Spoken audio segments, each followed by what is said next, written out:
Blue Gear Games sent me a prototype copy of Knights of Glory, so let's get it to the table. In Knights of Glory, you are competing with others who have been training all year long to be able to get through the dungeon that lies beneath the fortress.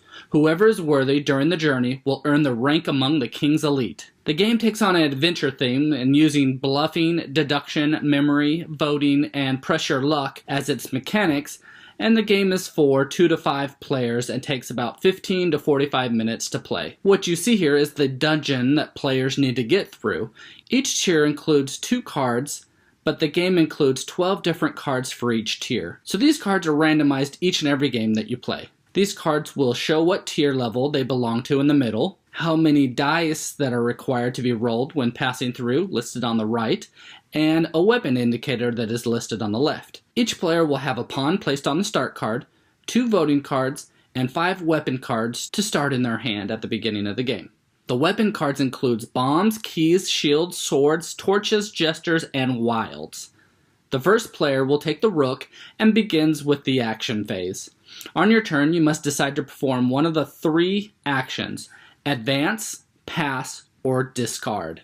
When advancing, you will take a look at the tier path ahead of you. If the card is face down, you will flip it over and see what trap you must overcome. You will roll as many dice shown on the dice indicator on the card. You'll need to fulfill the requirements shown on the dice to advance. For Tier 1 cards, you'll be rolling 1 die. Tier 2 requires 2 dice and 2 cards to be played. And Tier 3 will require 3 dice to be rolled and 3 cards to be played to advance through them. You can do this in many ways. First, you can play the matching weapon card that matches the dice rolled. These cards are placed face down with the matching die placed on top of them. You are allowed to bluff and place a non-matching card face down as well, but this can bring negative results if any of the other players challenges you and your cards don't match the requirements. But I'll get to some of that later. You can play a wild card in place of any of these requirements. Wild cards are always placed face up, so no bluffing is used with the wild card.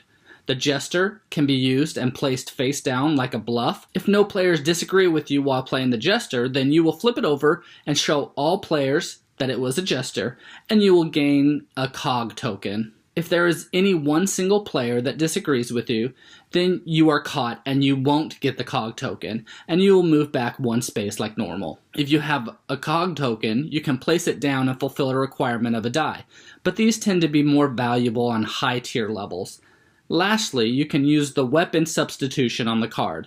Instead of matching one of the dice with a card, you can choose to place a weapon card matching this icon face down. When doing this, you will have 1 die that isn't placed on top of a card. When rolling the dice, if you roll a blank, you won't need to fulfill a requirement for it. So if you're trying to advance through a tier 1 card and roll a blank, you won't need to use any of your weapon cards, and you can automatically move your pawn onto that card. If on a higher tier, it will make it easier to fulfill its requirements due to the need to play less weapon cards. After playing and matching cards, or bluffing like you played the matching cards, all opponents will vote if they think you're telling the truth or not. Players will secretly place one of their voting cards face down in front of them, and once all players have voted, they are all flipped up at the same time. If all players agree, you will not reveal your weapon cards, and they will be added to the discard pile. The active player will advance in the dungeon. If any opponent disagrees, showing a red X, you will then flip over the weapon cards used. If the active player was telling the truth, the active player will move forward. All players who disagreed will retreat back 1 card. If the disagreed player is on the start path, then they will remain on the start path and they will have to reveal and discard one of their weapon cards. If the active player was bluffing, then that active player will have to retreat back 1 card unless they're on the start card, and in that case, their turn will end. All players who agreed with them while they were bluffing do nothing. All players that disagreed and caught their bluff will advance to the next card without needing to pay any of their cards. If you are the active player and are successful in advancing to the next card, you can decide whether to push your luck and perform one of your turn actions again. When playing, if you have no weapon cards and you are on the start path card, then your voting rights are revoked and you are not allowed to vote. After the voting phase, there is a refreshing phase, and the refreshing phase only takes place after all players have performed their turn.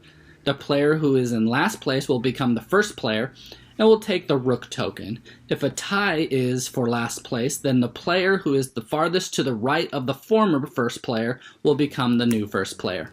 Weapon cards will be dealt out so that each player again has a hand of 5 cards. When a player makes it to the exit card, they are considered the winner, but other players have a chance to win as well and play one final turn, so there can be multiple winners. Each player will have one turn to make it to the exit, except there is no more voting, and all cards are placed face up, meaning that there is no more bluffing. You will have to have the right cards or lucky die rolls to make it at this point. Also, after the first player advances to the exit card, Jester cards can be turned into cog tokens, and will help you get out of the dungeon. Once more and more players advance to the exit, the tier paths will gradually collapse, starting with the start card and all of Tier 1. If another player makes it to the exit, then all Tier 2 will collapse, and so on to Tier 3. So if you're standing on a collapsed tier card, you are eliminated from the game. The game ends when all the tier cards have collapsed or the last player fails to exit. Be careful of different death trap cards that might appear on any tier level. There's no weapon indicator, therefore you will have to match the die with a card from your hand. In death trap cards for Tier 2 and Tier 3, you will see a die that shows a blue shine. This is the icon for the glory dice. You don't need to roll the glory dice if you don't want to, and you can simply progress through the death trap card by simply rolling one die and trying to make it through, even on the Tier 3 levels. But if you want to push your luck and roll additional dice, you can. If you successfully advance after the voting phase with the glory dice, you will claim cog tokens equal to the number of glory dice you rolled. If you ever fail on a death trap card, then you will immediately retreat back to the start card. Now, in order to exit, it must be your turn. There's also no weapon substitution on the last card, and you will have to roll 4 dice, and without bluffing, you have to have the exact cards matching the dice and play them face up for all to see. For this reason, it might be smart to keep your cog tokens to use at this point. If unsuccessful when attempting to exit, all opponents may decide to advance for free, with the voting phase being skipped. Now, if you're brave, you might decide to try the Path of Glory on your turn. This is done when you are attempting to advance to the next card that is a tier level higher than the number of cards in your hand. If you successfully advance, then claim a cog token. An example would be trying to advance to Tier 2 with only one weapon card in your hand. If you are unsuccessful, all players may decide to advance for free and no voting phase occurs. At any time, you can discard a cog token to prevent your pawn from moving to the previous card backwards.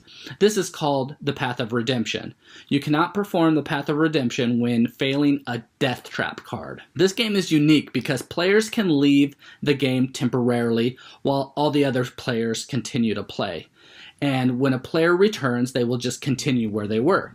Players also can be dealt in, so in the middle of the game, people might be gathered around to watch you playing the game, and eventually they can be dealt in and added to the rotation. Also, if a player needs to leave the game permanently, this will not affect the game, and the cards will be returned to the discard deck, and the game can continue. To me, this becomes a great party game that is pretty strategic in nature, yet is perfect for parties because anyone can join or leave at any time. Voting, bluffing, push your luck mechanics are perfect to use for a game like this. There are some little rules that are hard to remember that you might have to look inside the rulebook to clarify, but those little rules give you more options in the game and gives you freedom to do many things to either bluff your way through or play it safe. The game has a lot of player interaction and lets you benefit from calling someone else's bluff, but punishes you when calling a bluff when they are telling the truth. Even when someone exits the game, you feel like you may be far away. You always have a chance because you can roll blanks or use your cards and saved up cog tokens to make it all the remaining way to win the game. This won't happen all the time, but there's a possibility that it can happen, and it's awesome when it does. Again, this is Knights of Glory by Blue Gear Games. If you like what you see, then go back it.